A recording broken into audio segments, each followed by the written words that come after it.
we can look at return on investments that would go between 20 and 30%, which for this kind of economy, this kind of country, is reasonable.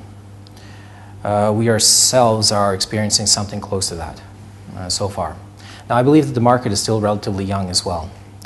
In terms of classic mobile penetration, I believe the minister probably mentioned that we're somewhere around 70% penetration, but which is around 60 million people in a country of 21 million people. Well, 70% penetration may sound very high, but as we all know today, that's actually quite low. When you think that most subscribers will have two, perhaps even three phones. Even in this country, most people will have three SIM cards and maybe one or two phones where they switch SIM cards depending on who has the best offer of the day.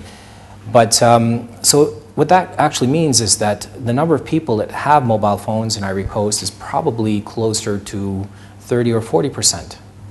So there's still, I believe, the bigger half of the country that eventually will have mobile phones as they become cheaper, more accessible, and so on. So I think that there's still a lot of growth left here in this country.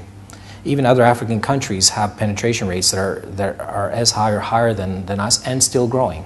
If you look at Gabon, for example, it's got a penetration rate of over 100% of the population and growing.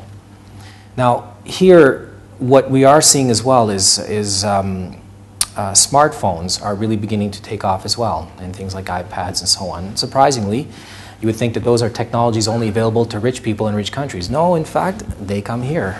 And you see people with Blackberries, you see people with iPhones a lot. And now iPads are taking the market as well. So there is this adoption in the country of new technologies, and people are hungry for it. And we think, and of course that will bring all kinds of applications and needs,